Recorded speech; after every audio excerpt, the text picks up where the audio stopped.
Hi everyone, welcome to another video in the workflow series. Apple announced the iPadOS 26 recently. I'm honestly not too excited about this iOS update in general, but from the iPadOS perspective, I think this is very significant.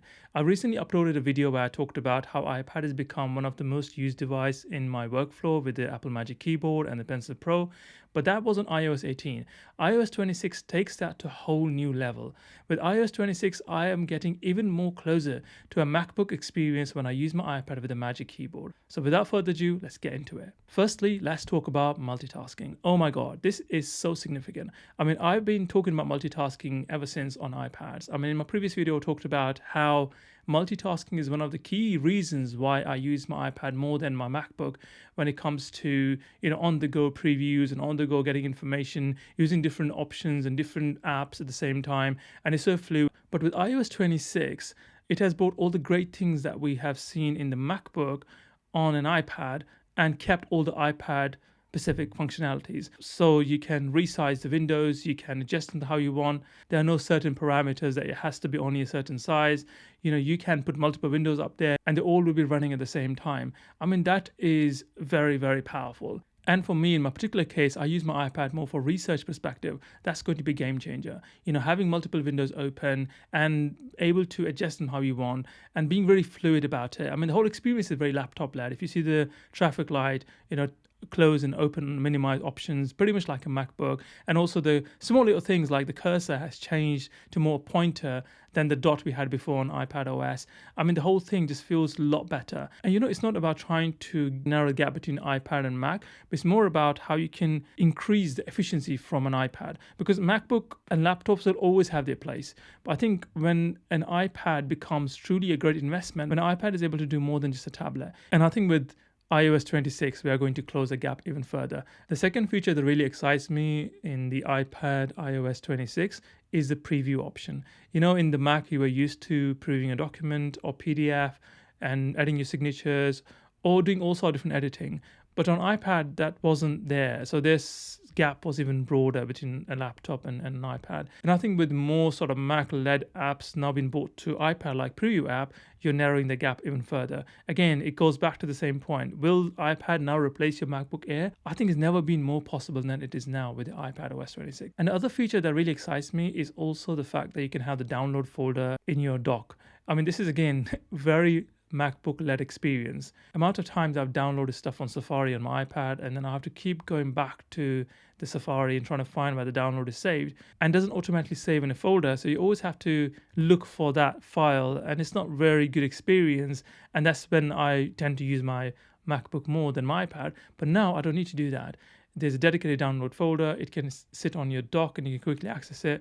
I mean, that's a game changer. The next thing for me is the design. I think the liquid glass at first didn't really resonate with me. I'm not a big fan of the new design, but when I started to use the iPadOS 26, I actually start to like it more and more. I think it's to do with how fluid it is, how easy it is to navigate between different options and menus. It doesn't feel chunky anymore. It's a lot more smooth and fluid, just like a liquid fluid, right? It's more smooth.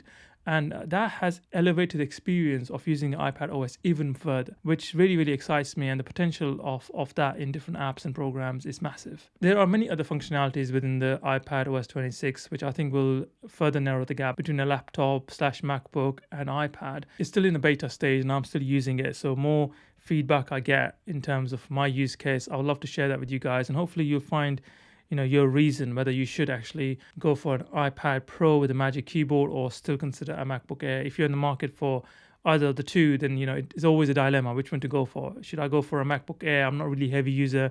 I mostly work outside. I do a bit of work on my documents. I do a bit of editing here and there. And I mostly do emails and watch videos. Do I really need a MacBook? Can I just go with iPad? When you add the Magic Keyboard, you're almost paying the same price. But for me, if you buy a MacBook, then you're buying a laptop, and it's a laptop-led experience. Whereas if you buy an iPad, invest in an iPad, you get kind of best of both worlds. You get an iPad-led experience, but at the same time, I think with the iPadOS 26, you're going to also get even more laptop-led experience. So I believe in the future, I'll be more comfortable traveling purely just with my iPad Pro and Magic Keyboard and not to add my MacBook Air. I think I'm still in the scenario, I'm still in that bucket where, if I travel to a far distance and I know how to do some work, I'm still a bit hesitant. Should I travel just with my MacBook Air? And that's because there are some gaps today in iOS 18. But I think those gaps are narrowed even further when it comes to iOS 26. And I'm super excited because it's not just about iOS 26, it's also what's coming after that and how apps are going to utilize that experience. There are certain apps that don't really utilize iPadOS even today.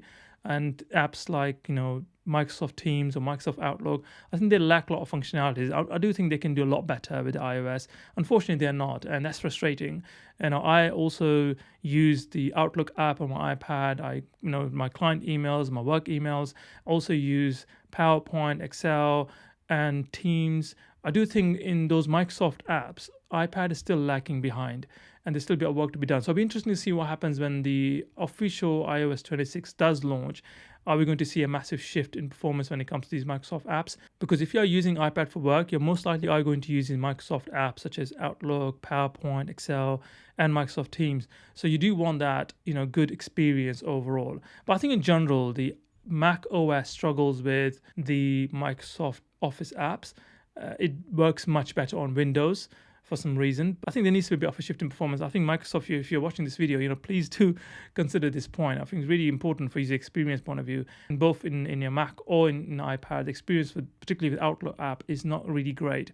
And I would love to see improvements in that area. But apart from that, any other app that I'm using, any other programs that I'm running on my MacBook Air, I can pretty much do that on my iPad with the iOS 26. Therefore, I'm more comfortable traveling purely just with my iPad than I've ever been in the past, thanks to iOS 26. And I'm super excited when the public beta comes out and the final version comes out in September to see the full potential of this software. And then hopefully the apps will also catch up and give us the whole holistic experience. So that was it for today's video. I hope you enjoyed it. If so, like and subscribe, and I will see you in the next one. Bye for now.